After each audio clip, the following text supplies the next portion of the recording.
kami dari kelompok 1 akan menjelaskan materi mengenai konsep dasar pengujian hipotesis.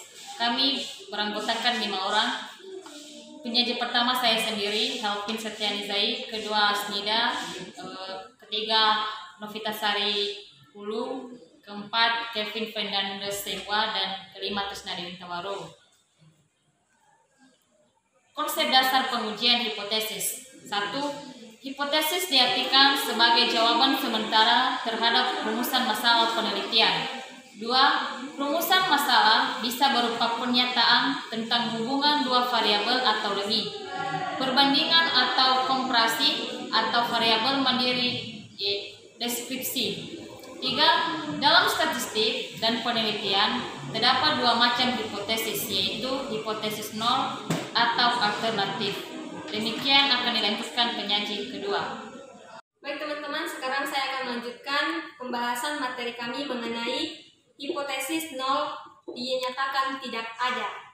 Nah, mengapa hipotesis nol dinyatakan tidak ada? Karena dalam hal ini tidak adanya hubungan antara satu variabel dengan variabel lainnya, tidak adanya perbedaan antara populasi atau sampel yang ada, dan tidak adanya perbedaan antara suatu populasi yang diharapkan dengan kenyataan atau pada suatu variabel untuk populasi yang sama. Nah, dalam hal ini hipotesis nol atau dinyatakan tidak ada dapat dilambangkan dengan lambang nol. Kemudian, dalam hal ini kita mengetahui bahwa rumusan hipotesis terbagi atas 3, yaitu hipotesis deskriptif, hipotesis kooperatif, dan hipotesis hubungan atau asosiatif. Hipotesis deskriptif adalah dugaan tentang nilai suatu variabel mandiri yang tidak membuat perbandingan antara hubungan. Nah, di sini ada beberapa contoh tentang rumusan masalah penelitian serta rumusan hipotesisnya. Yang pertama adalah seberapa tinggi daya tahan lampu merek X. Nah, rumusan hipotesisnya adalah daya tahan lampu merek X sama dengan 800 jam.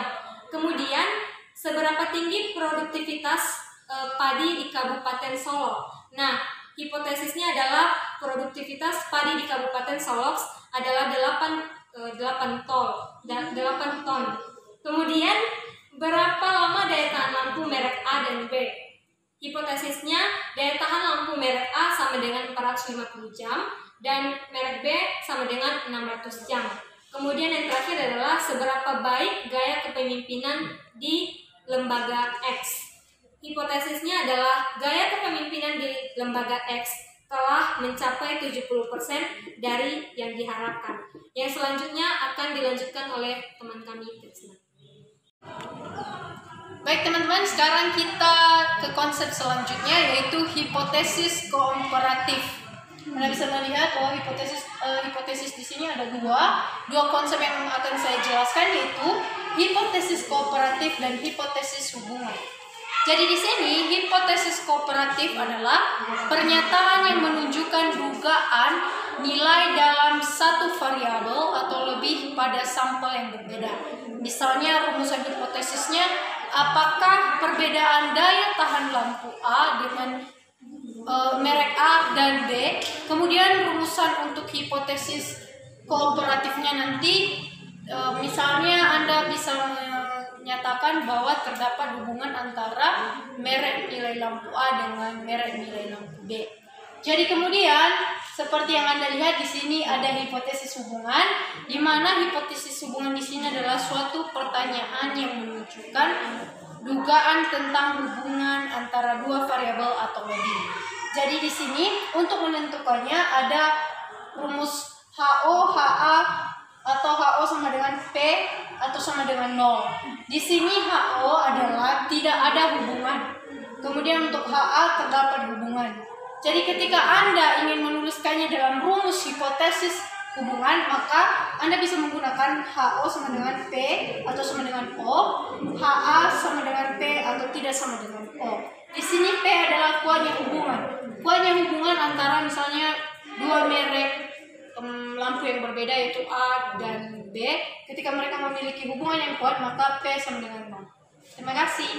Teman-teman, saya akan melanjutkan mengenai pembahasan taraf kesalahan dalam pengujian hipotesis. Kadang-kala dalam hipotesis juga terdapat banyak kesalahan ketika kita ingin memberikan hipotesis-hipotesis yang menurut kita memang akan muncul tetapi sebenarnya tidak. Nah, ada beberapa hal yang pada dasarnya dalam menguji hipotesis adalah menafsir parameter populasi berdasarkan data sampel. Jadi tidak serta-merta hipotesis itu kita buat berdasarkan feeling ataupun apa yang kita pikirkan, tetapi kita berfokus atau berdasar pada yang namanya data sampel yang telah kita punya. Kemudian selanjutnya adalah ada dua cara menafsir hipotesis. Yang pertama adalah melalui point estimate dan atau titik tafsiran, dan yang selanjutnya yang kedua adalah interval estimate atau tafsiran interval. Nah, kemudian pada point estimate ini suatu tafsiran parameter populasi berdasarkan satu nilai data sampel. Artinya dia tidak mempunyai data yang banyak, tetapi dia hanya mempunyai satu data atau sampel. Kemudian kalau berbicara mengenai interval estimate atau interval estimate, dia berbicara mengenai tafsiran parameter populasi berdasarkan interval data sampel. Artinya dia mempunyai banyak data atau sampel yang bisa dijadikan sebagai hipotesis. Nah, kita bisa melihat dua perbedaan contoh. Contoh pertama adalah di tafsiran point estimate. Di tafsiran point estimate dikatakan di sana daya tahan kerja orang Indonesia adalah 10 jam, rata-rata 10 jam per hari. Nah, di dalam point estimate ini daya tahan kerja di Indonesia ditafsir melalui satu nilai, yaitu 10 jam per hari. Dibandingkan dengan interval estimate, dikatakan di sana bahwa daya tahan kerja Indonesia ditafsirkan antara 8 sampai 12 jam per harinya.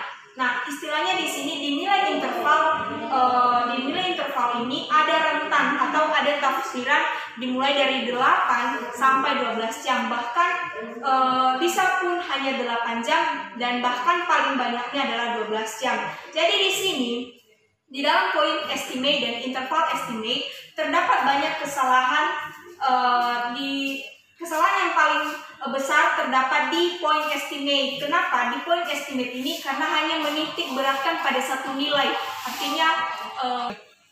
Artinya di sini hipotesis itu bisa benar, bisa tidak, karena dia hanya bertitik pada satu nilai, yaitu 10 jam per hari.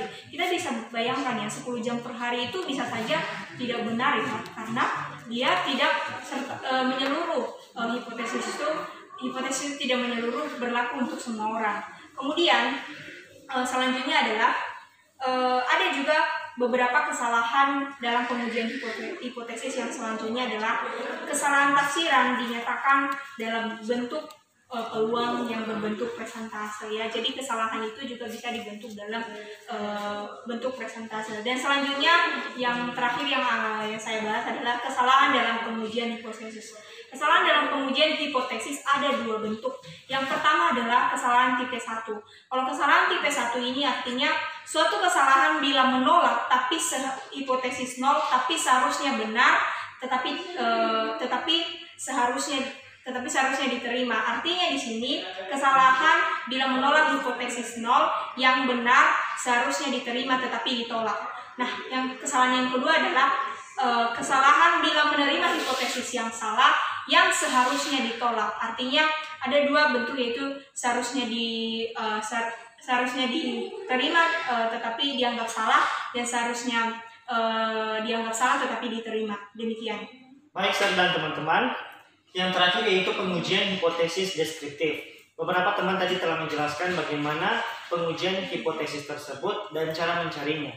Nah, kita telah diberikan contoh soal yang pertama, yaitu telah dilakukan pengumpulan data untuk menguji hipotesis yang menyatakan bahwa daya tahan berdiri pramuniaga atau penjaga toko yaitu selama 4 jam per hari.